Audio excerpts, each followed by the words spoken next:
Calling all families, Discovery Plus has thousands of shows that will bring everyone together.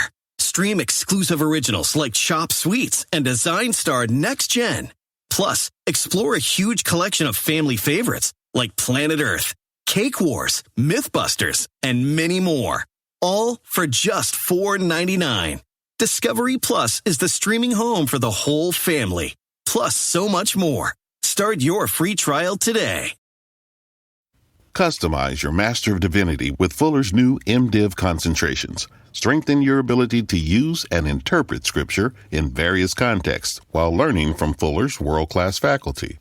Our new Biblical Studies concentration allows you to focus on courses that align with your calling, such as critical issues in Matthew. Visit fuller.edu/biblical studies concentration to learn more.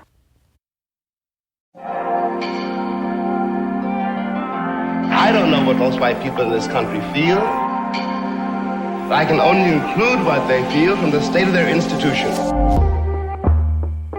Now, this is the evidence. You want me to make an act of faith, risking myself, my wife, my woman, my sister, my children, on some idealism which you assure me exists in America, which I have never seen.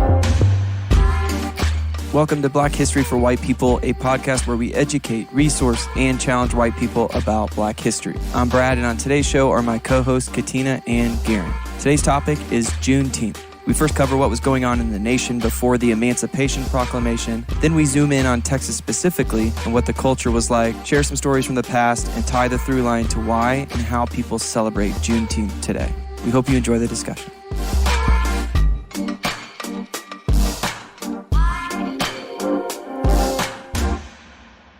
Okay, Garen, we're going to be talking about Juneteenth. So set up for us the picture of what's going on in the country and the time frame, because I'm sure a lot of our listeners have heard the word Juneteenth, but may not know exactly what that means in regards to history and the events that took place. So help us out. Yep, Juneteenth is a holiday on June 19th, celebrating the end of slavery in America. And it has roots in a particular story within Texas, within Galveston, Texas. But it's kind of grown over time and become just a general nationwide holiday celebrating the end of enslavement in America. So why June 19th in particular? That's the commemoration of the day that the word of freedom at the end of the Civil War came to Galveston, Texas, through General Granger, bringing General Order Number 3. I'm going to get into that in a minute. It was 2 years after the Emancipation Proclamation had been signed. So that's Abraham Lincoln. Yeah, Abraham freeing Lincoln, the slaves. 1863, signed the Emancipation Proclamation. And then 2 full years later is when the word of freedom actually came to Galveston and kind of reached the extent of the American landscape. So it was kind of marked the end of enslavement, because that's kind of like the further reaches of the word of freedom, kind of reaching out to Texas, kind of at the far end. But really, in one sense, slavery did not end until the signing of the 13th Amendment, which came a little bit after. But we celebrate June 19th because it's kind of a representative day that has just been chosen to celebrate the emancipation. And we do that for all holidays. For 4th of July, we pick the day that the Declaration of Independence was signed, even though you could just as easily have chosen the day that a definitive battle in the Revolutionary War happened, or when America won the Revolutionary War. But you kind of, to commemorate something, you just kind of have to pick a day. And June 19th is the day that in Texas was celebrated for a whole century. And then over time, it became adopted more broadly as the day to celebrate the emancipation. So to really get into the history and kind of tell the story, we're going to tell the story of Texas and what happened with freedom coming to Texas. But just realize this is just kind of a sample of what was happening in the country at the time. And going deep into what was happening in one place can kind of give us a snapshot of what was happening everywhere.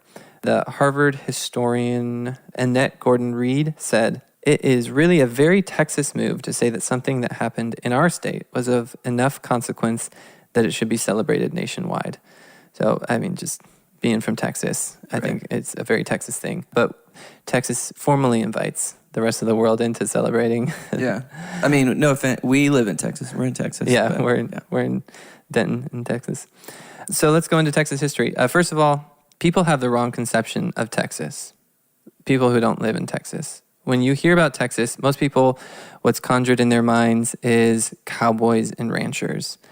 And that's kind of been the case throughout Texas's history. But that's actually a minority of what Texas culture is all throughout the past. That's a picture of West Texas. But really, most of the population of Texas all along has been in East Texas, where it's not deserts, there's not cowboys and ranchers. And the defining cultural figure in East Texas and the defining figure over Texas politics throughout Texas history was the planter, was the plantation owner. The story of Texas politics is the story of plantation owners wielding their power to their own advantage. And so we're going to tell that story. Stephen F. Austin and the Mexican government sought to draw white people to Texas, but there was a strong anti-slavery sentiment among the Mexicans. So then Austin, who, as you know, the Texas capital is named after him, he lobbied intensely to get the Mexican legislature to protect slavery so that he could recruit white people, white plantation owners, with their slaves to Texas. But the Mexican government kept whittling away at slavery until the Texans had had enough of it and they rebelled. So most people know Texas for a while was an independent nation. If you're in Texas, they love to talk about how they were an independent nation. Yeah. But what most people don't realize is the entire reason for that independence was they became independent because they wanted to protect slavery. They wanted to create laws that thoroughly protected slavery. Mexico wouldn't have it because there was anti-slavery sentiments. And so the Texans broke away because they wanted to recruit more slavers to Texas. So Texas rebelled, became its own republic in 1836, which secured the right for the slavers. White settlers poured into the new republic, and Texas became a bit of an international pariah. It was seen internationally as a slaveholders' republic and had some bad PR. In Texas schools, there's this idea of Texas broke away because of states' rights. But you have to ask, all through history, slavery has always been defended with this appeal to state rights because people don't actually want to say they're defending slavery, so they just say they're defending states' rights. But really, it was the state's right to have slavery. That's what was actually at the root of what was being defended in Texas. So contention over slavery had been the central dynamic in Texas politics from the moment Stephen F. Austin had dreamed of bringing white colonists into the land. The Texas Constitution, whenever it broke away and became independent, it shows this.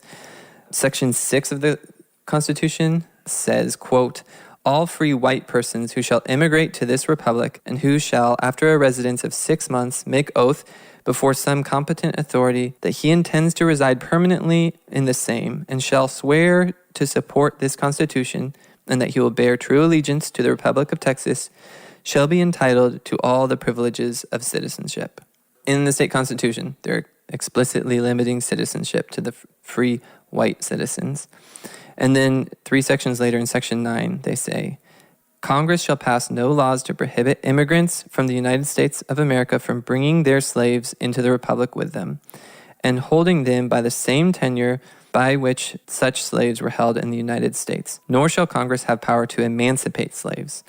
Nor shall any slaveholder be allowed to emancipate his or her own slaves, without the consent of Congress, unless he or she shall send his or her slave or slaves without the limits of the Republic.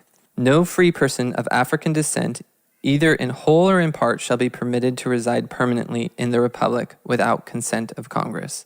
In other words, in Texas, there was no category of free black people. To be black categorically meant to be a slave. You literally needed explicit permission from Congress even to free a black person from slavery.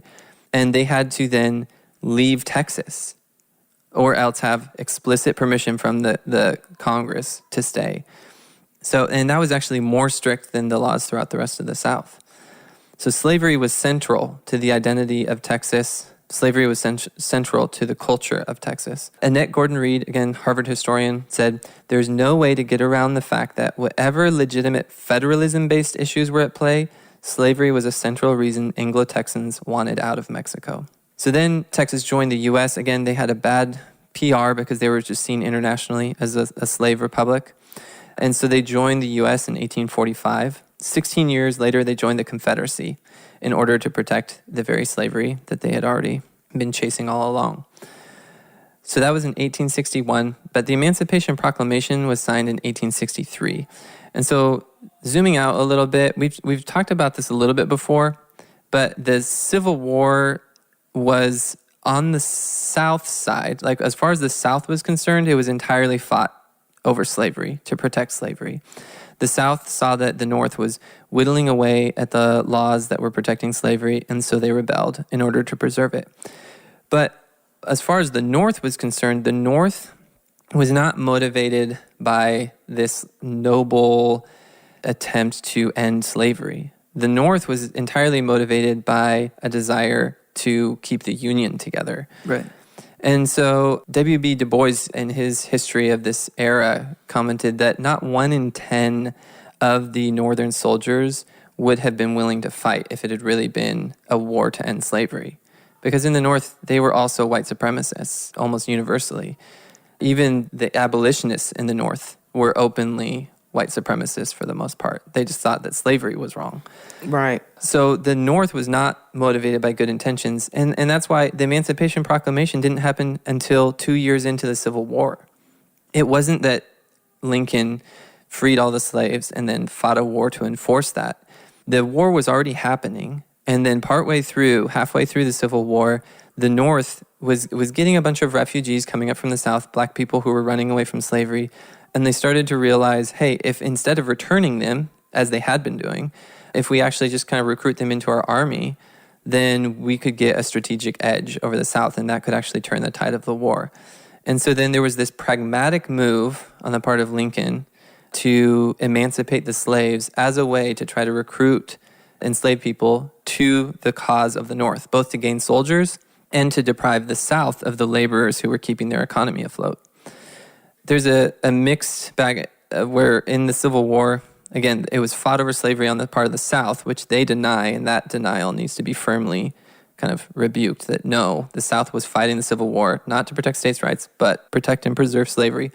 But then also to just point out that even the North's intentions were mixed, and it wasn't really philanthropic. It was a pragmatic thing that slavery ended. And when you put it that way, when you recognize that slavery ended not inevitably or because of our national conscience, but rather because of a pragmatic, almost accident of history, a wartime strategy in a pivotal moment where black people were needed as soldiers, it's like, what does that say about us as America? We have to process that part of the reason why white people think white supremacy isn't a big deal anymore is because it's like, well, slavery ended, so we had this moral conscience where we ended slavery and moved away from that. But just to recognize that all along the way, throughout history, white people have never repented of and never turned away from white supremacy. Even the end of slavery did not happen because white people felt bad and repented and turned away from it. It happened through this kind of historical set of almost accidents. Well, and Lincoln said that, he's quoted as saying that he would have allowed enslavement to continue if he could figure out a way for the Union for the states to be united. And you look at how when the Civil War ended and other laws were put in place to further oppress and marginalize people, black people, it wasn't like they were just freed and then, okay, well, y'all have equal access to everything we have access to. No, there were systems put in place to further oppress in the North and the South. And then the other telltale sign of how there was white supremacy in the North is how the Union won the war, but then allowed the South to romanticize about the Civil War and then allowed them to build just this whole system of romanticizing and having relics and songs and patriotic songs like Dixie, and building monuments, because the Confederate monuments aren't just in the South. Mm-hmm. Building monuments, naming schools, naming streets, naming, naval base, like military bases. You don't fight a war. I mean, can you imagine us fighting with a country and then after we defeat the country, like us helping to fight the Holocaust, but then allowing Nazi monuments. Yeah, Nazi monuments to be erected in the United States. When the Holocaust ended in Germany, they eradicated, over time there was like a complete, and even if they found a Nazi sympathizer 50 years later, 60 years later, 80 years later, like they would go out and find folks that were like 90 years old that were former Nazi, soldiers and arrest them. Yep. There was zero tolerance for the foolery. America never did that. And people say, well, why are black folks just now fighting the monuments? We know that's not true. We've been fighting and pushing against the monuments ever since they went up 50-something years after the Civil War ended. It was like the North won the war, but they empathized with the South and said, okay, we'll let y'all can do, y'all can do what y'all want to do. Y'all can name stuff after your heroes. You can carry the loser flag. That's freedom of speech. That's like, it's nuts. Yeah, there was even bills that came up to reimburse slavers. Right. Those didn't pass. But, I mean, they also didn't do anything to help black people start to build a life. Like the promises of giving any kind of land or any kind of start fell through, and the North also didn't reinforce just basic justice for the black people of the South, basic fairness in the court system, basic opportunity to have fair labor contracts or to have fair employment. Right. So I'm gonna read a section here of just to kind of make the point of I want to set the stage for what it was like in the South and in Texas leading up to the first Juneteenth. And an important part of it is just kind of recognizing the way that racism had just complete control over the mindsets of the people in the South. So to illustrate that, I've got a quote here from Alexander Stephens, the vice president of the Confederacy, a famous speech that he made called the Cornerstone Speech in 1861. He says, "The new Constitution, that is the Constitution of the Confederacy, has put to rest forever all the agitating questions relating to our peculiar institution, African slavery as it exists among us, the proper status of the Negro in our form of civilization. This is the immediate cause of the late rupture and present revolution. The prevailing ideas entertained by Thomas Jefferson and most of the leading statesmen at that time in the middle of the formation of the old Constitution were that the enslavement of the African was in violation of the laws of nature, and that it was wrong in principle, socially, morally, and politically. It was an evil they knew not well how to deal with. Those ideas, however, were fundamentally wrong. They rested upon the assumption of the equality of races. This was an error. It was a sandy foundation. Our new government is founded upon exactly the opposite idea. Its foundations are laid, its cornerstone rests upon the great truth that the Negro is not equal to the white man, that slavery, subordination to the superior race, is his natural and normal condition." And then there was an eruption of applause. And then he continued, "This is our new government, is the first in the history of the world based upon this great physical, philosophical, and moral truth." The word moral, the fact that he could put moral in at the end there, emphasizing that it is our moral position that black people are inferior and that it is their rightful position to be serving as slaves of us, this superior white race. The fact of the applause, that these were applause lines in that day, that this was the vice president of the Confederacy openly declaring these things. This is not one man ranting. This is a clue of what everyone thought back in those days. So then that's the context into which General Granger brought his General Order Number 3. General Granger was the general of the U.S. Army who arrived in Galveston from his post in Louisiana. Again, the Civil War had been over since April when Robert E. Lee surrendered to General Grant. Confederate soldiers in Texas had nevertheless continued to fight. They didn't all actually get the memo initially. Word didn't travel as fast back then that the war was over. And the soldiers in Texas the Confederate soldiers actually won their last battle.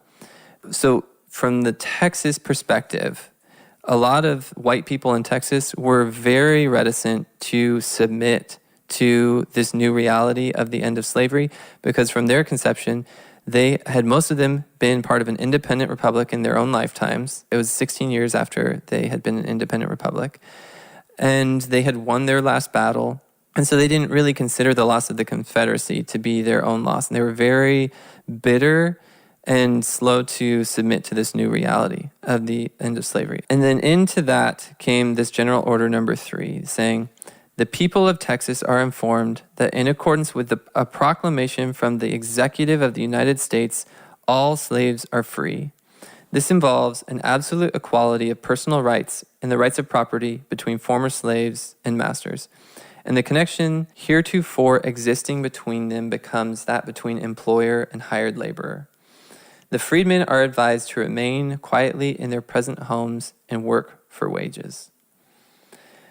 So all of a sudden this word comes. And for the white people, it was just disgust and anguish. And for the black people, it was joy and freedom. And yet the black people in that first Juneteenth, when they first heard of their emancipation and freedom, it was just quiet celebration because there was widespread and legitimate fear of white retribution against black people. They had this word delivered of this freedom, but they're still in this entire, former nation, Texas, this entire state, where the white people were nearly universally lined up in a desire to see black people fail. And still, they didn't move there. Yeah, the black people, there was no category of free black person before this. Right. Texas was disgusted even at the thought of having free black people.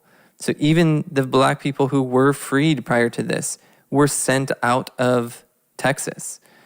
And so the black community just had to quietly celebrate those first Juneteenths. And they had to do it kind of low key. There was actually instances where dozens of formerly enslaved people were whipped because they were seen celebrating or seen having excitement about their freedom. There was so much sensitivity on the part of the white people.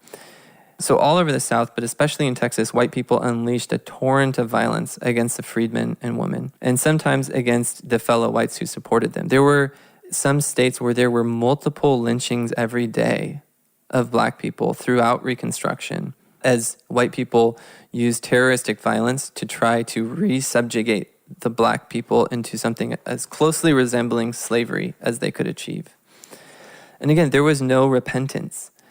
The white supremacists, who were almost everyone back then, did not repent. And to illustrate that, General Fisk received a letter from one plantation owner in DeSoto County, Mississippi, who said, quote, "As to recognizing the rights of freedmen to their children, I will say there is not one man or woman in all the South who believes they are free, but we consider them as stolen property, stolen by the bayonets of the damnable U.S. government. Yours truly, T. Yancey." So that was the view, that white people saw them as stolen property and were embittered by that fact. And then also white people even needed black people to fail within society, because slavery, all throughout its time in America, the 70% of American history where we had slavery was defended by white people saying that black people were made for this and they will not be able to exist in free society. They are not going to be able to make it as free citizens. God designed black people, they would say, for slavery. And they would make all these apologetics of defending slavery that rested upon white supremacy and black inferiority. And so then when black people were free, white people were at a crossroads where they either needed to repent and say we were wrong all along, black people are equally human beings who are capable of everything we're capable of, or they needed black people to fail, because otherwise it was going to expose the lie of everything that they had always believed, expose the lie of white supremacy. So after emancipation, white supremacists did everything in their power to inhibit the black community, even if it meant that the state itself would be weakened by unrest or by the loss of talented people who were willing to work. The white people designed society to prove that black people were not able to operate outside of slavery. And so that's why you have things like the Tulsa Massacre. There's a thriving black community where black people are entrepreneurs, starting businesses, starting to thrive, and the white community came in and just massacred and killed hundreds of them, burned entire sections of the city down because there was a need. They could have repented, but shy of repenting of slavery and white supremacy, there was a need for the black community not to thrive. And so the North didn't really do much of anything to police the South in this constant terrorism against black people. The North did set up the Freedmen's Bureau, and they did a little bit with the very limited resources that they had. But the Freedmen's Bureau was basically the extension of the Northern government that was there to protect black people and get something started for black life in the South, but they were super poorly resourced. Edgar Gregory was appointed to lead the Bureau, and he was given an impossible job. Texas was such a large state, there was so much violence against black people that it was effectively impossible for him to move the needle. General Oliver Howard, who was over the whole Freedmen's Bureau, not just over Texas, he found Texas and said that Texas was the most difficult of all the former Confederate states. Because again, its white citizens were the most resistant to change because they had not been directly militarily defeated, and they had been an independent republic in the lifetimes of the people who lived there. And so they were just super resistant and super violent towards the black community. I mean, even as you say that, I can, as someone who lives here, I mean, obviously, things have changed quite a bit since when you're reading that, but even though physically some things have changed, that mentality is, I can totally see that here. Of that, they almost use that as a basis to defend their mentality, as if their mentality is right. Like, you always hear, well, people from Texas, like these Californians that are moving here and trying to take our state, and all these things about, it's almost, we use that as a strength, but it's really a huge weakness. And it's crazy how someone can flip the script on something like that and try to use it as a strength. And Texas is just a interesting state as it is. I mean, even white people now, we're not the majority anymore in Texas. And I think it's been that way for at least probably a year or two. I'm not sure. I think the Latin community has outgrown us. And so it's interesting. It's such a crazy story to hear, especially that I can't imagine being someone in a society, enslaved in a society, then saying you're free. Okay, go ahead and go places. But it's like, I mean, if you think about that, what you were just saying, that people still oppress black people and the mentality's still there. So even though you're free, you're not going to go walk the streets openly. And, but you're not just automatically friends with those people. And it's like, man, there's so much deep-rooted hatred that doesn't go away after a proclamation. Yeah, it's like you're free, but you're not even free enough to celebrate your own freedom. That's crazy. Right. And again, I don't even know how to, I feel like I say it all the time, I don't even know how to empathize with that. I can't imagine that, like trying to, like hiding your celebration of your freedom. And many black people went back into enslavement because they were free to what? Like they were free to be homeless, free to, like because of oppression still being okay and legal and lawful and lynchings and persecution, they had to feed their families, they had to live. And so many of them, I mean, enslavement continued, and I'm talking about actual enslavement continued for long after it was illegal, like no longer lawful. It was no longer legal, but it was still, lawful because they just basically changed the name I mean, it went into more like sharecropping, indentured servitude. Like people still had, there was no support from the government there was nothing from the government to support freed people. Mm-hmm. Yeah, in sharecropping, masters, former slave masters, would just at the end of the year say, I'm not going to pay you. Right. All throughout Texas, all throughout America, all throughout the South. And then what were the black people going to do? There was a threat of violence, like you take this, or there's a threat of violence, or what, you go to the court and get laughed out of the courtroom. There was no justice for black people in the courts of that day. Exactly. There was no way that their word was going to be believed. No, I mean, the white people could just write whatever they wanted in their own ledgers and say, like, no, I paid him. Or, no, I didn't owe him anything. And it was just going to be believed. And fighting for justice, for your own justice, or speaking out could get you killed. And it would have taken so much money to actually set things right. I'm not sure the country would have, I mean, definitely people weren't going to do it. But like, I mean, if you think about someone who's in prison and they weren't supposed to be there, and it was proved that they didn't do it, you know, the government will reimburse them money for the time they've been in prison. Mm-hmm. Like that happens a lot. Mm-hmm. And so, I mean, if you think about if someone is enslaved and we're like, okay, you're free now, the sheer financial numbers to be like, to take care of everyone, I don't even know if that would have even been actually possible. So it was almost like America, you know, we acted like what you said, we accidentally made the decision in a way, not have slavery anymore. But man, it's almost like, how do you repair that? Yeah. It seems like such a bigger deal, such a deeper issue than the surface, than like our history books want it to be like, there was slavery. And then it was over. And then it's over. But like, man, that slavery is like this surfacey layer that's on top, but then it just has these thick roots that just go all the way down to the very bottom. And there was no effort to repair. There was not even a measly attempt. Mm-hmm. And that, yeah. Yeah, and think of it, that day one, as a freed black person, you gain your freedom. You're not allowed to celebrate it without threat of violence. And you have zero money and zero ownership, zero assets. Nowhere to live. Nowhere to live. Then you go back, and if you go back and sleep in the house that you're used to sleeping in, then your former slave master now has debt, like you owe him. Right. You're renting a house that you have no money to pay for.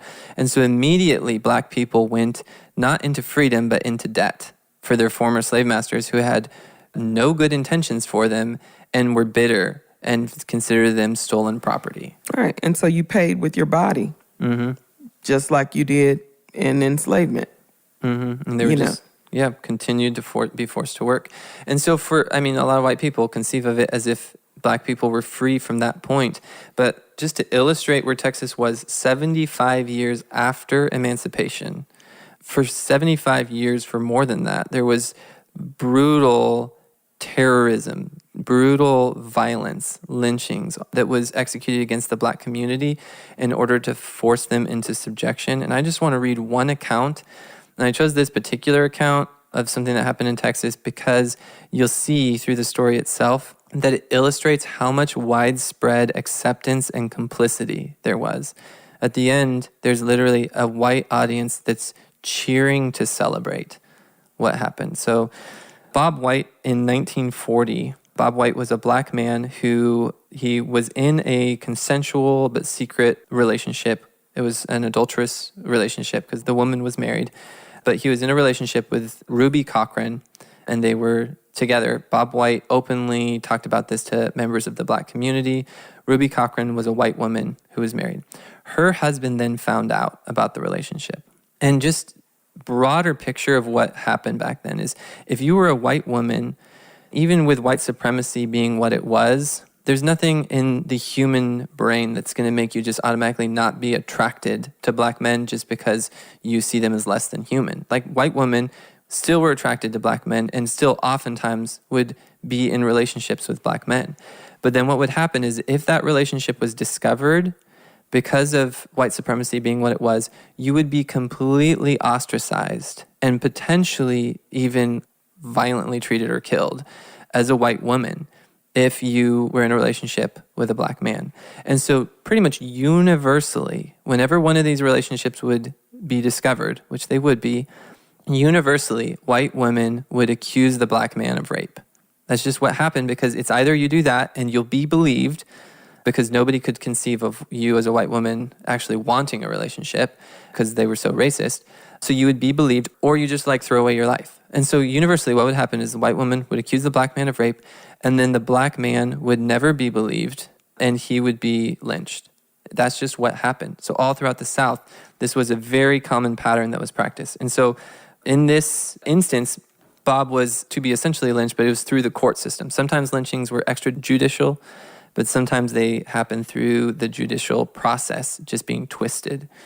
And when you say judicial process, you're saying the laws that we have in America would support this. Yeah, the laws then actually follow through with it. Yeah, so the laws, I mean, here's a man who's caught in this relationship, and then let me just walk you through what happened. I'll show you what I mean. Is that the Rangers, the Texas Rangers, took Bob into the woods and chained him to a tree every night for a week. And they beat him severely and demanded that he confess, or else they would kill him. So then... You're saying confess to having raped Ruby Cochran.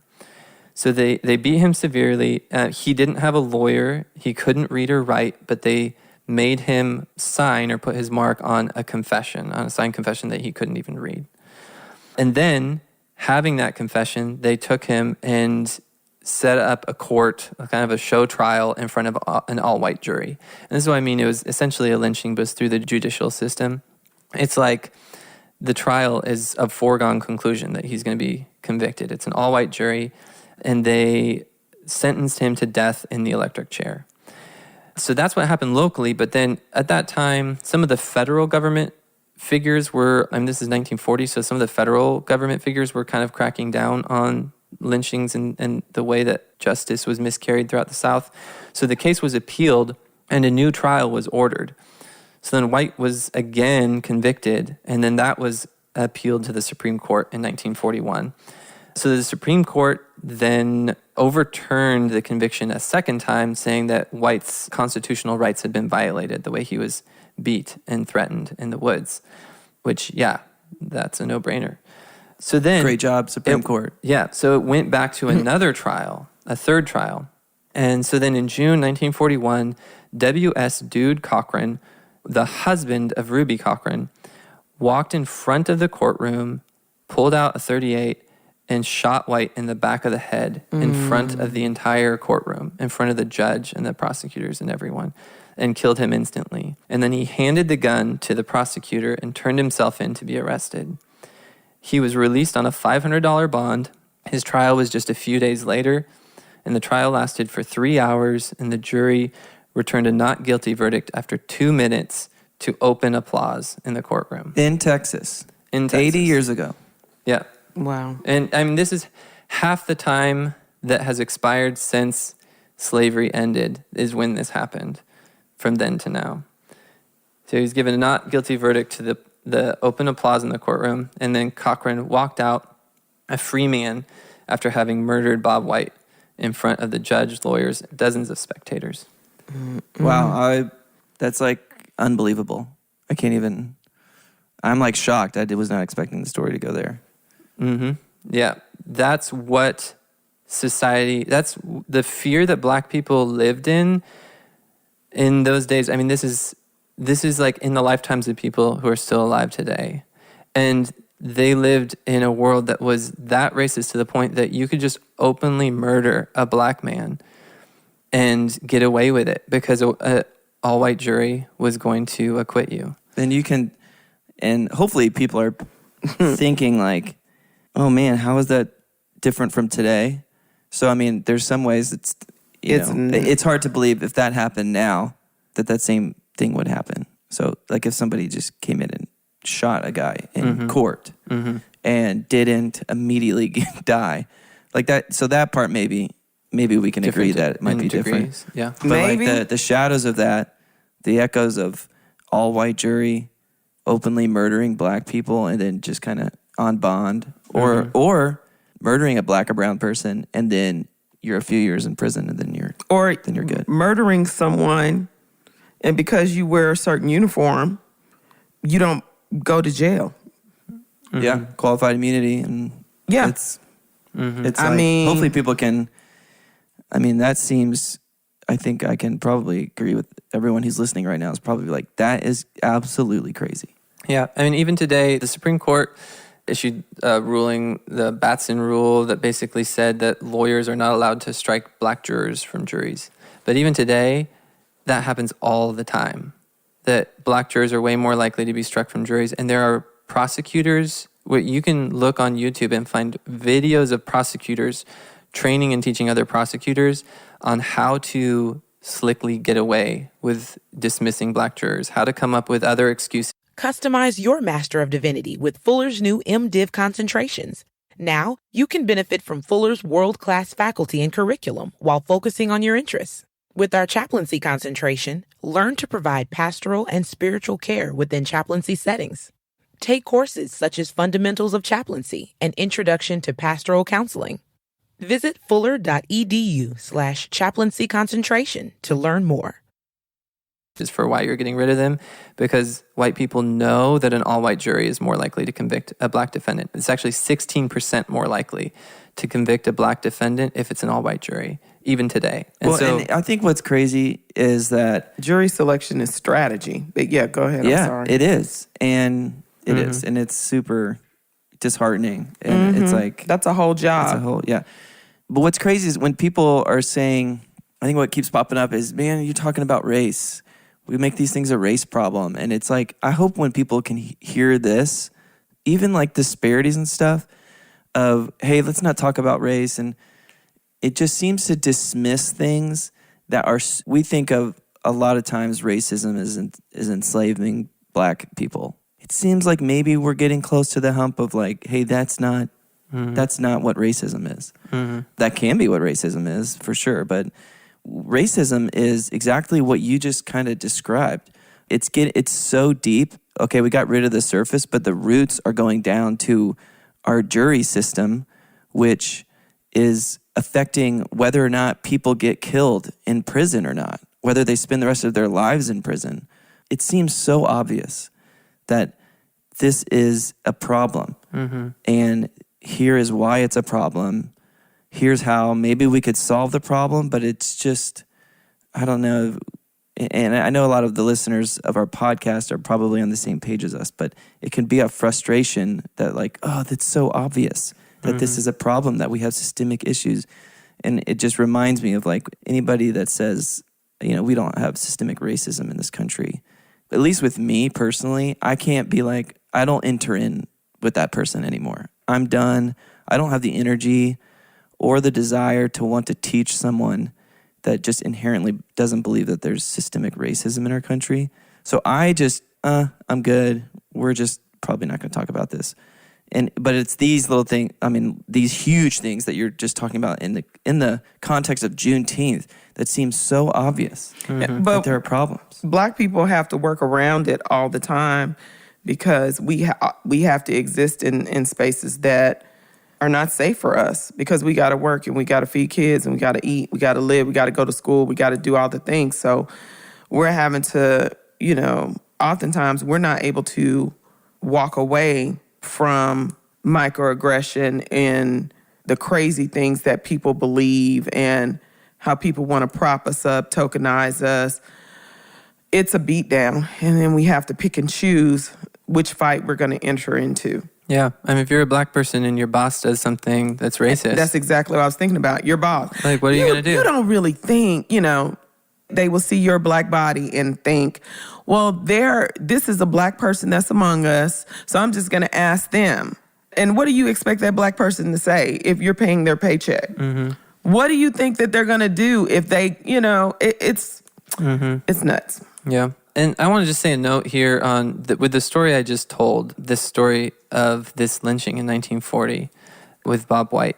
Just a note about how history is recorded and the way that history is passed down through this white lens. Black people in that day, for the most part, did not have access to the archives or the general primary sources of history. Like, black people didn't issue court rulings. They didn't have the ability to make laws. They were because of all kinds of oppression with voting, which we've done another episode on in the past. Like, they didn't have access to the ballot box, and they weren't represented in state legislatures. And so the normal way that history is recorded, the normal primary sources that we use, tell a slanted, one-sided story. It's almost like today, in our context, think of how differently the last 4 years, or the 4 years of Trump's presidency, think of how differently those were reported in Newsmax versus like Washington Post. Yeah. And imagine a history where Newsmax got to write the entire history of that era. And that's what happened in this era. Black people did not have the ability to record history in a way that would be believed. Like, they recorded it. It's all over the place. There's tons of primary sources, but just not in the places that you're going to find it if you don't look and listen. And white people for a long time did not look and listen. And we just had our story of how things had happened. Well, I almost think it's not even that they didn't look and listen. It's that they saw it deliberately and they turned tuned it away. out. Yeah, they deliberately Right. turned their back to it. Because a lot of... Which is worse. The documentation is there in plain sight. Like, you don't even have to dig that hard in the archives to see the display of white supremacy, because people They boasted about it. They wrote about it in the papers. They had Klan meetings at the churches. They openly, like, when I think about the city that we live in, the county that we live in, Denton County, they openly documented, wrote letters, like the stuff that just didn't age well, because they thought that they would always have the upper hand. And to see this revisionist history that is so intentional to shoot down 1619, the 1619 Project, to pass laws that racism can't be discussed in a school, in a history class, it's bananas. So in our show notes, we're going to post one, maybe I'll find a couple more, but I found one already, just a modern account of this same story that I just told from a white perspective, where if you want to just read that in order to just like notice how differently it's told and realize that that's happening to all of your history. In this other account that I found, there's almost no emphasis on race.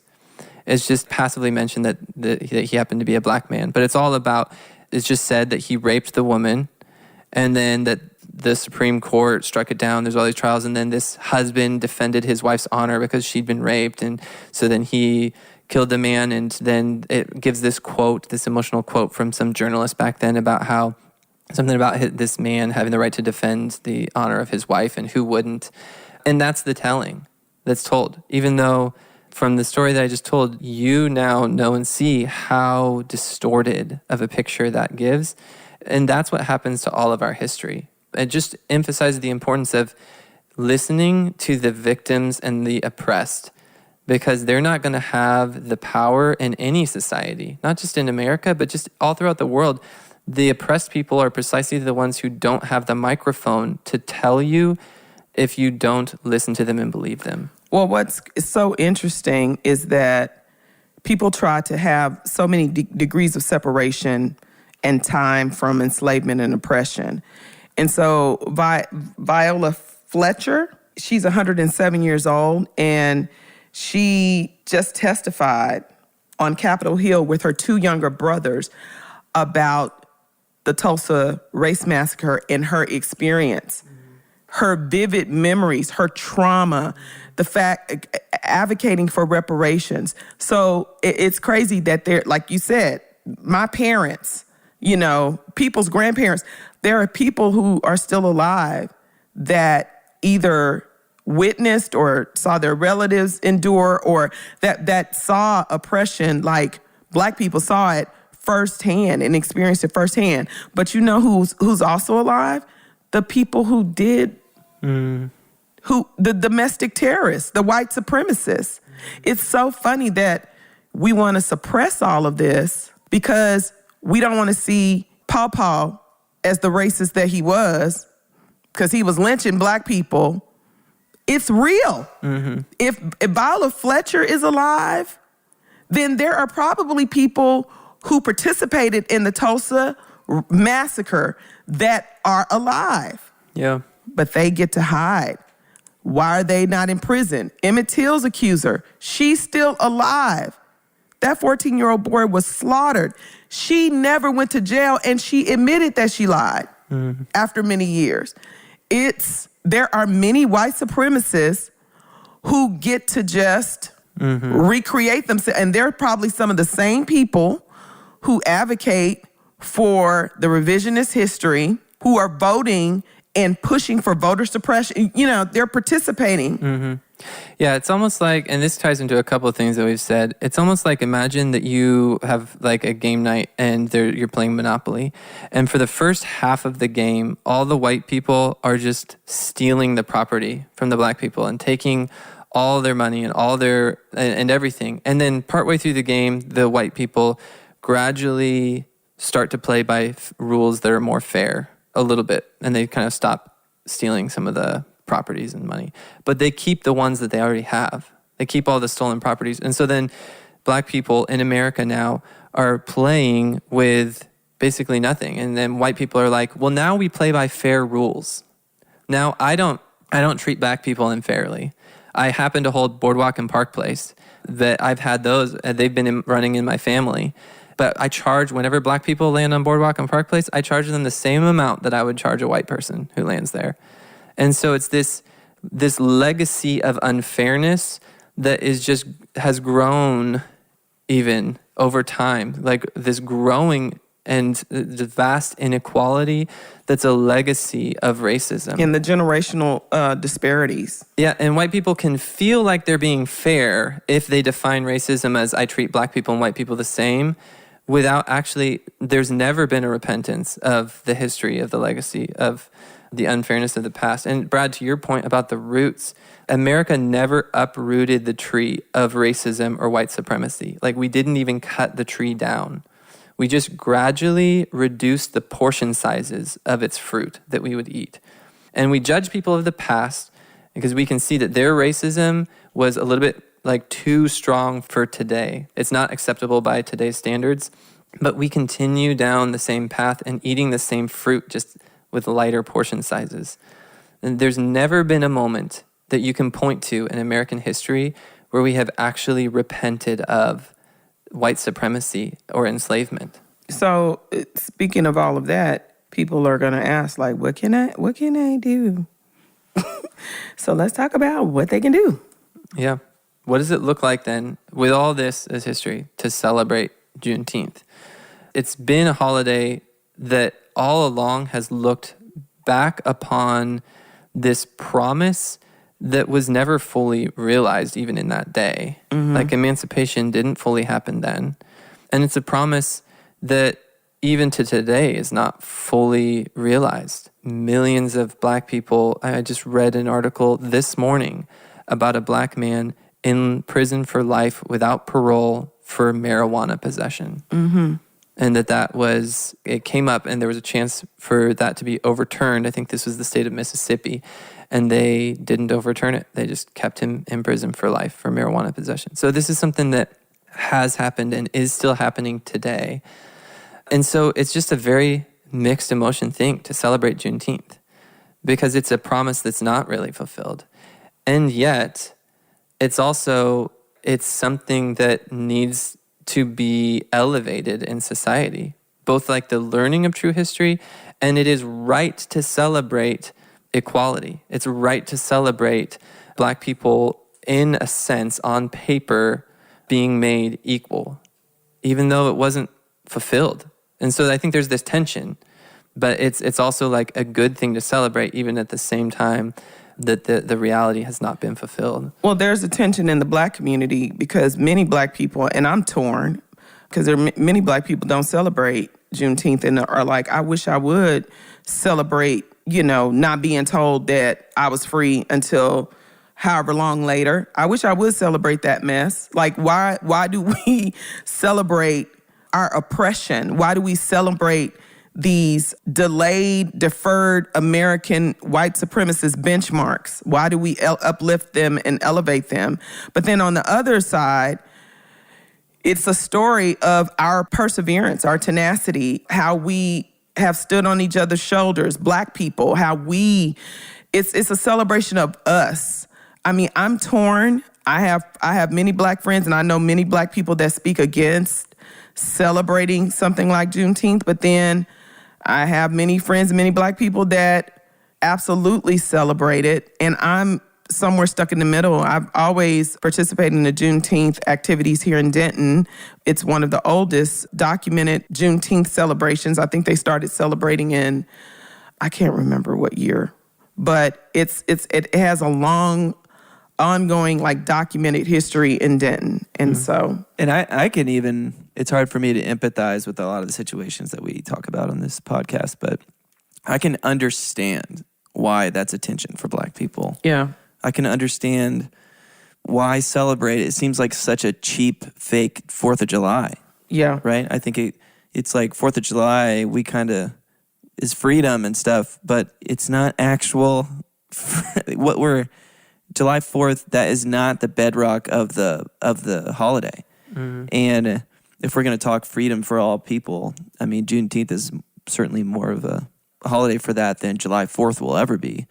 But I can understand that, like, we don't want to celebrate it because it seems so, like, why? Why are we celebrating this silly, easy thing that we should be? But then the tension of the good of it. Yeah. I mean, let's just zoom in on that for just a second. 4th of July is a holiday where we celebrate people being freed from a 3% tax from Great Britain. It was a 2% direct tax and a 1% I'll take a 3% indirect tax through something called the Navigation Act. Right. So it was a 3% tax versus Juneteenth. We celebrate Black people being freed from not just slavery, where they didn't get wages of their work, but actual complete dehumanization. And then on 4th of July, it was 2 million people were set free on 4th of July. The population of America at that time was 2.5 million, but 500,000 Black people remained in slavery. Like, their status was unchanged by the Revolutionary War. So 2 million people gained their freedom on 4th of July versus 4 million people gained their freedom on Juneteenth through, like, emancipation. But then all the ones who died enslaved before that, like the millions upon millions of people who were the carnage, whose bodies were the carnage. So, yeah. Yeah. But yeah, just to show, like, the way that we do such fanfare, though, for the 4th of July. Oh, yeah. And it's, like, such a big deal. Yay, no 3% tax. Like, we get to drive on the right side of the road now and get to talk with American accents. Like, what did we really gain? Great Britain is, like, basically really similar to America. I mean, it's like, right. Versus what happened in emancipation, America, our deepest, darkest garbage was overturned. Like, white people also ought to be more happen for us as white people on emancipation than on 4th of July, because freedom from sin is way better than 3% from a 3% tax. Freedom from a 3% tax. Like, I would much rather live in America where there is no slavery than in an America where I have to pay another 3% tax. Like, what Juneteenth should be, in that sense, a much bigger deal to everyone than the 4th of July is. But I think Juneteenth is kind of like inherently brings up the past of America's racist history in a way that white people don't like to do. They don't want to go there. And it elevates Black people in a way that white culture... But that people from Britain, they fought for their freedom to come to this land and rob, steal, pillage, rape, and further oppress. Like, how crazy is that? Mm-hmm. Yeah, and I think we'll probably talk about this, but, like, we're not advocating, hey, don't celebrate July 4th.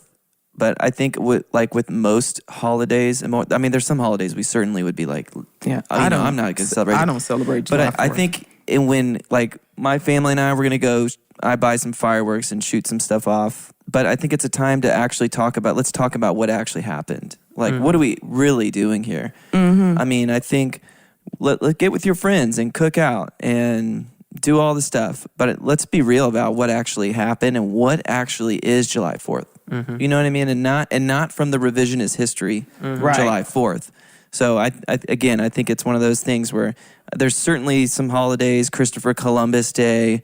There's some things that are just like outright, let's not do it. Right. And I don't think July 4th is that, but I do think, and if you choose to not celebrate it, hey, I get it. But I think let's just be real about what's actually happening and the origins of this, and not to paint this picture of, even that our forefathers are like the worst crumb on the earth and blah, blah, blah. But they certainly weren't the super awesome, great people that we think they were. And, we can paint the same pictures for us. I mean, we think we're more awesome than we are. And so let's just be real and actually talk about facts and what actually happened in these things, because there's not a good way, there's not a better way of painting honest truth and a bad way of painting that. Some of the forefathers had over 600 slaves and were raping black women. Yeah, 40 of the Declaration. They romanticized like rape and having like, I can easily say that. 4th of July, we don't celebrate it. It's like black people are off work and we cook out day. That's what it is to me. And for white people, reflect on that for a second. So I have a Frederick Douglass quote here, this is kind of a famous quote that maybe can help white people realize why that would be the case. He said, "What to the American slave is your 4th of July?" Right. I answer, "A day that reveals to him more than all other days in the year the gross injustice and cruelty to which he is the constant victim. To him, your celebration is a sham, your boasted liberty an unholy license. Your sound of rejoicing are empty and heartless, your denunciation of tyrants, brass-fronted impudence. Your show of liberty and equality, hollow mockery. Your prayers and hymns, your sermons and thanksgivings, with all your religious parade and solemnity, are to him more bombast, fraud, deception, impiety, and hypocrisy, a thin veil to cover up crimes which would disgrace a nation of savages." 4th of July, to the black person, to the black slave of that day, was a day when America celebrated the very freedom that they simultaneously denied to black people. And Frederick Douglass called it out and told them they were whitewashed tombs, literally. But then I also, to Brad's point, 4th of July is a day when we shed a 3% tax from Great Britain. And I don't want to say there's no value to that, because over the course of 200 some years of our nation's history, that tax would have added up. We would not be anywhere near the nation we are today if not for that independence. That prosperity that came through that, it still has meaning. It's still, I don't want to say like there's nothing to celebrate, or that there's like, the day is not racist in itself. It's just that black people weren't included in it initially. But both Juneteenth and 4th of July, what I'm saying is that both days we should approach with a little bit more somber reflection than we do. EJI, Equal Justice Initiative, has a quote. Man, we'll put EJI stuff in the show notes, but if you guys don't know EJI at this point, the Equal Justice Initiative, you need to go to their website, support them. Absolutely. I mean, they're just doing really great work. So EJI says Juneteenth should be a national day of reflection that invites us all to confront the unfulfilled promises and justice denied to black people in this nation. This reflection can better prepare us to deal with the legacies of racial injustice that we live with today. By strengthening our understanding of racial history, we can create a healthier discourse about race in America that can lead to an era of truth and justice. Use it as a day of reflection. So we want to talk about what white people can do. Let's do it. Yeah, what do we do? What can I do? Yeah. So then how can white people celebrate Juneteenth? I mean, a couple ideas would be read the true history and reflect on the true history of America. And that's true of both Juneteenth and 4th of July. Learn what actually happened in our country. Use it as a day to get on EJI's website and read and reflect. Also, you could buy a book from a black author. Something I kind of found out through researching for this episode is you can actually search on Google black-owned restaurant and take your family just out to eat and talk and have a conversation about America's history at a black-owned restaurant while being a patron and supporting a black-owned business. And Google actually you can search by businesses that are black-owned just by putting those words. But really, I think white people have in society, we just generally have the microphone most of the time and the ability to decide what traditions to form around different holidays, Santa and the Easter Bunny and all the things, like we kind of come up with everything. So Juneteenth, I think really is just like a holiday that is still forming over time and coming into its own. It's still being adopted. It's 47 states have made it a state holiday, and there's a big push to make it a national holiday that I think will happen. And so it's going to continue to be shaped and formed. But as a white person, it's a good time for us to just step back and let Black people decide like what they would like the holiday to look like, and to have them have the microphone. So just, Katina, I want to set you up with that and just turn it to you. Like, how would you want white people to celebrate it? What would it look like? How would you feel loved on that day by how white people can celebrate it? So the holiday itself and then the ongoing work and the spirit of the holiday are two things that I want to address. So white people, when there's a celebration or there are events that are going on in your city, again, Denton has been celebrating Juneteenth since 1891. I would say lose the one and done mentality and commit to ongoing work. Go to Juneteenth festivities, but also look to do things outside of Juneteenth, Martin Luther King Day. And that's not just the white people, but white organizations, white churches, because so-called multi-ethnic churches have a long-standing history of doing this one and done thing for performance. Support Juneteenth activities in your city or near you, specifically Black-led and run. Denton's Juneteenth now is more city-funded, but then this year, Project 19 is an organization of Black activists in Denton who grew up in Quakertown, grew up in Southeast Denton, whose families descend from Quakertown, and they're doing events this year alone, like as a separate group, and they're providing scholarships for Fred Moore students in Fred Moore High School. You can read it. You can listen to our Quakertown episode.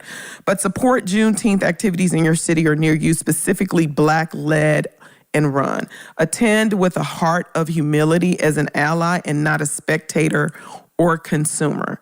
So I'll use white churches in our area. Folks show up to support their so-called racial reconciliation efforts and not to do the work to serve, the marginalized community. Black people, we are by default inclusive, and we invite white and other cultures to speak or sing in Juneteenth activities or Martin Luther King Day or whatever day. And it's funny how that works. The most excluded people group is the most inclusive, Go to the activity and stay a while. If it's outdoors, and this is stuff that I've just witnessed because I've been a part of Denton Juneteenth for decades. If it's outdoors, don't come for 30 minutes to say you did and leave because it's too hot. How you think slavery was? Like, slavery was too hot and nobody had a choice. So if you're going to come, bring your water cooler, bring your drinks, bring your stuff, and be with the people. And don't sit on the outskirts because your white pastor is speaking for 5 minutes or the choir has been invited by the Black people who are descendants of the oppressed and who are marginalized. We invite you, we give you the stage to speak, and you do your thing, and then everybody, all of a sudden you see this big white exodus from the event. All right, we did it. Oh, y'all were so great. Y'all sang so, it was such a beautiful visual picture. Oh, we're going to post this in the church bulletin. Look at us. Come to stay. Learn about Black history and the varying Black perspectives on Juneteenth. Learn about them and the ones that you don't normally gravitate to. Learn about it from Black voices. Learn about the history of the oppression in your city. Denton has a horrible history of racism that continues because you don't have to go far to learn about Black history. Start in your city. And advocate for reparative work in your city. So in Denton, again, Quakertown, just like Tulsa and many other cities where Black people were displaced and their businesses were replaced.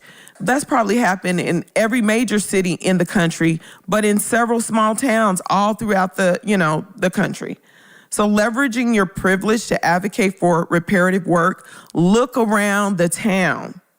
Identify the Black-owned businesses, like Garen was saying. Denton Square is the hot spot here.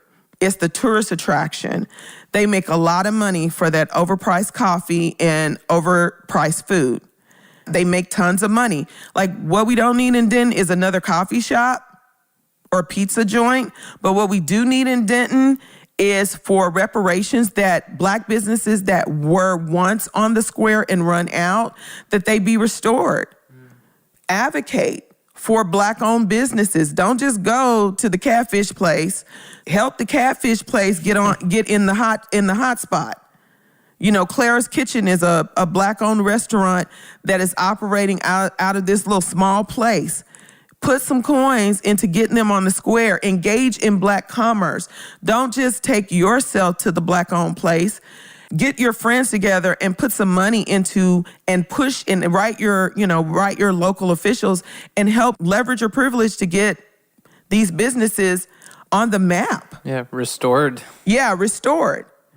Right now, the Denton Square has still, I don't think there's any Black businesses on the square.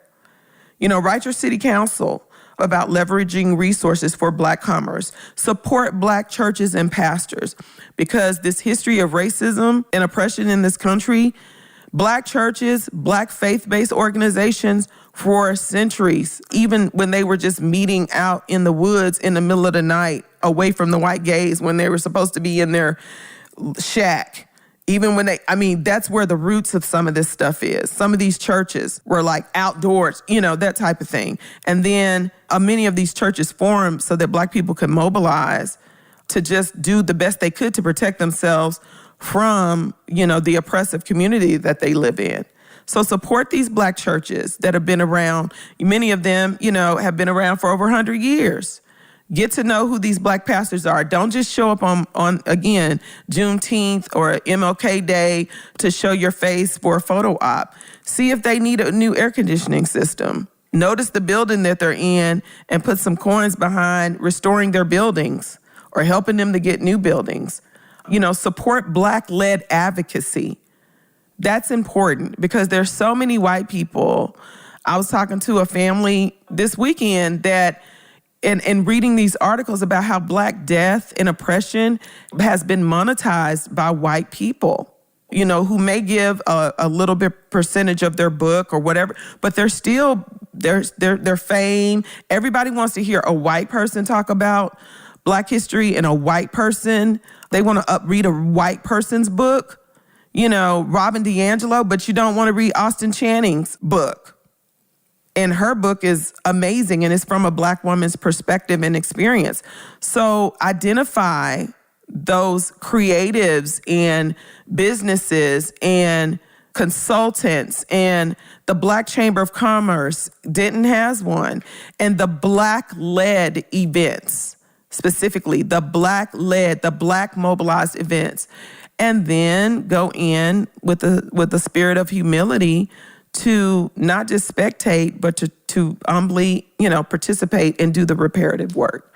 So that's what I think needs to be done. Don't stop the one and done mentality. What would you both say to the white person that they're a listener of the show, they want to do the work, they want to listen, they want to learn, and they want to go to these activities, but they just feels uncomfortable. There's only a few white people there. Maybe I'm the only white person there. Welcome to our world. I hate when white people say, I want to come, Katina, but I don't want to be the only white person there. What we going to do? What we going to do to you? Again, Black people are the most inclusive people group in the world, period.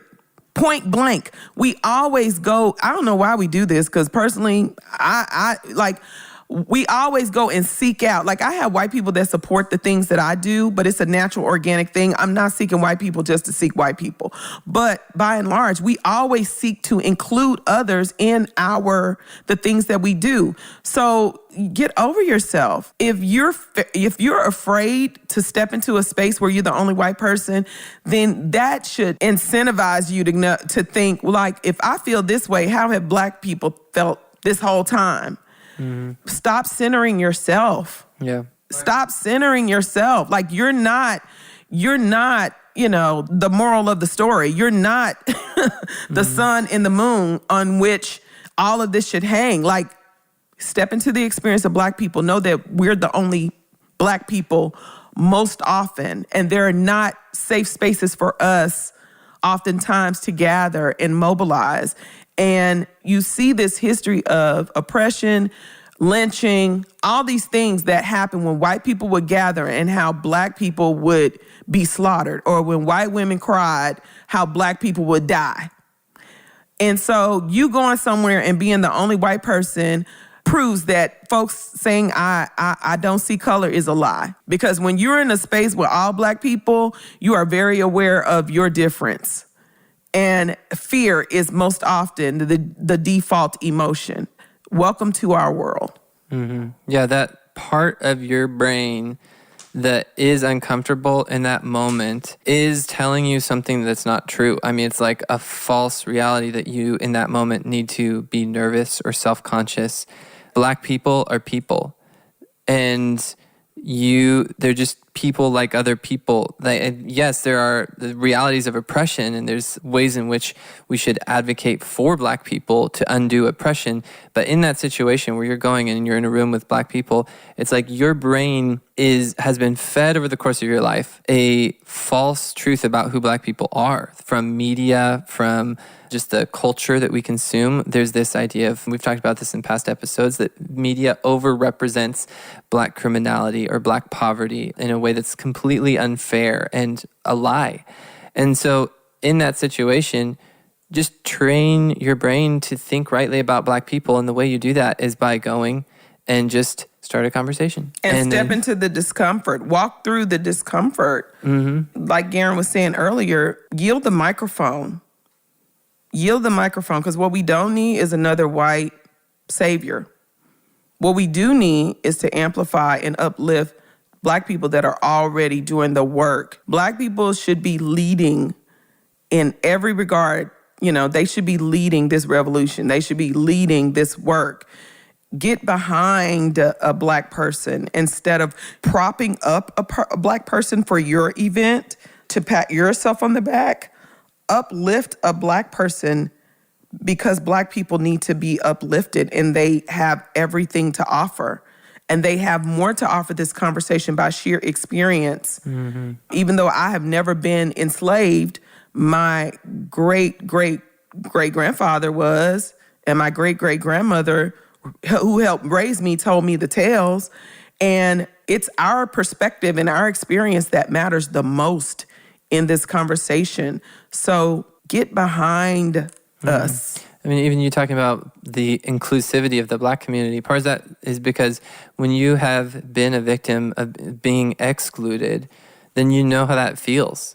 And so the black community has this empathy and this intentional desire then to be inclusive, that white people, oftentimes, we just spent our whole life just being in the in-group, and so we don't even think about what it would feel like to be excluded until you're there as the only white person, and you're not comfortable. And that's a new reality that you just suddenly discover, that's a dynamic. And that goes back to the black community just needs to lead this conversation, because the black community has experienced the oppression and experienced the exclusion in a way that equips the black community to have better insight into how we build inclusivity into our society. And I think your unwillingness to talk with people at events, to start conversations with black and brown people at a Juneteenth local event, I think your unwillingness reveals what you actually believe. Why are you really there? Your unwillingness will prove why you're there. Or if you're just going to support the white person that's going to be on stage and take a picture, that proves why you're really there too. Yeah. So it's like your unwillingness will prove you the wrong reasons why you're there, and your willingness should prove why you would be there, and it would be that you want to love other people. Yep. And that should be an easy answer to the question of, are you willing or not? Mm-hmm. And I mean, love is to love other people. It's a journey. It's an adventure. It's not just like a one and done. It's not something you necessarily need to understand every step that love demands of you. You just start walking. You just start going. You start pursuing love, and you walk down that road. And as you go, you're going to make mistakes, and you're going to apologize and be ready to humble yourself and learn. But go down that road, because there's nowhere better to be. Thanks for listening to this episode. If you are looking for more information on what we discussed, take a look at the show notes or go to blackhistoryforwhitepeople.com. If you'd like to play a supportive role in the podcast and be able to vote for future topics, check us out on Patreon at patreon.com/blackhistoryforwhitepeople. On our next episode, we will be discussing W.E.B. Du Bois. We'll leave you with this quote from Maxine Waters. We have suffered discrimination. We have suffered isolation and undermining. But we stand up for America. Oftentimes, when others who think they are more patriotic, who say they are more patriotic, do not.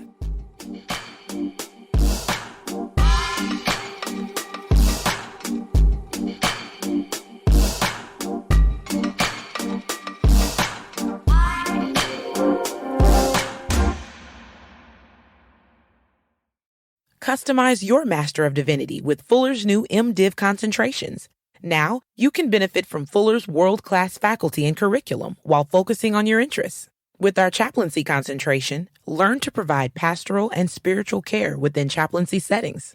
Take courses such as Fundamentals of Chaplaincy and Introduction to Pastoral Counseling. Visit fuller.edu/chaplaincy concentration to learn more.